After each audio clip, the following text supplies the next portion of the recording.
حضرت علی رضی اللہ عنہ فرماتے ہیں، جس میں امانت داری نہیں اس میں ایمان نہیں۔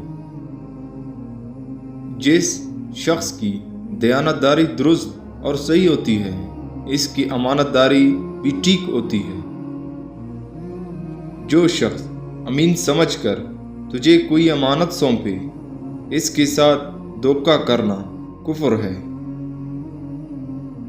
جو شخص تجھے امین سمجھ کر کوئی امانت تیرے حوالے کرے اس کی امانت ادا کر دے، اور جو شخص تیری امانت میں خیانت کرے تو اس کی امانت میں بھی خیانت نہ کر۔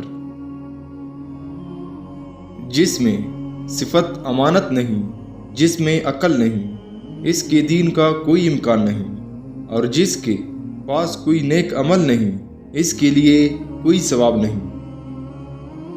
ہم صحابہ رسول صلی اللہ علیہ وسلم اللہ تعالیٰ کی طرف سے اس مخلوق پر امین ہیں اور اس کے ملک میں حق کو قائم کرنے والے اور اس کے معین ہیں۔ مجھے اس شخص کی نسبت تعجب ہے جو اپنی موت کا مالک نہیں، پھر وہ اپنی امیدیں کس طرح بڑھاتا ہے۔ لمبی امیدوں کے دھوکے سے بچو کہ بہت سے کسی روز کے آس رکھنے والے اسے نہیں پاتے، اور کہیں مکان بنانے والے اس میں آباد نہیں ہوتے۔ لمبی امیدوں کا آسرا رکھنے سے پرہیز کریں کہ یہ بے وقوفوں کی خصلت ہے۔ جس شخص کی اصلاح عزت کرنے سے نہیں ہوتی وہ ذلیل و خوار کرنے سے درست ہو جاتا ہے۔ بادشاہ کا فرض ہے کہ اپنے لشکر کی اصلاح سے پیشتر اپنی اصلاح اور درستگی کرے۔ اگر تقویٰ کا لحاظ نہ ہوتا تو میں سب عرب سے زیادہ چالاک ہوتا۔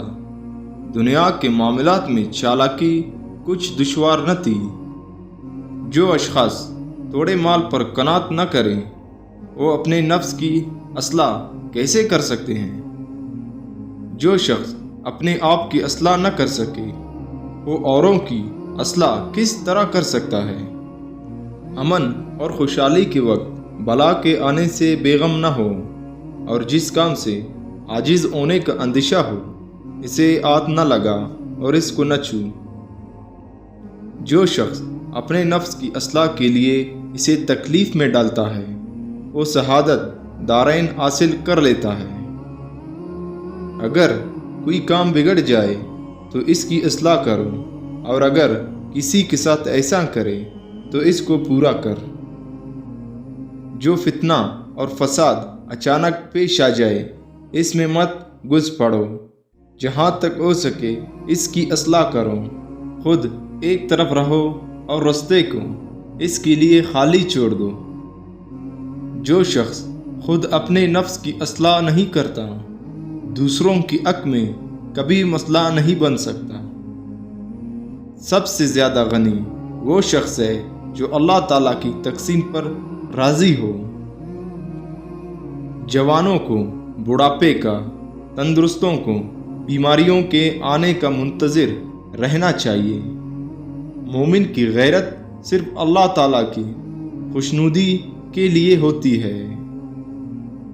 جب تک تو برائی سے بیزار ہو جائے تب تک نیکی کو کبھی حاصل نہیں کر سکتا۔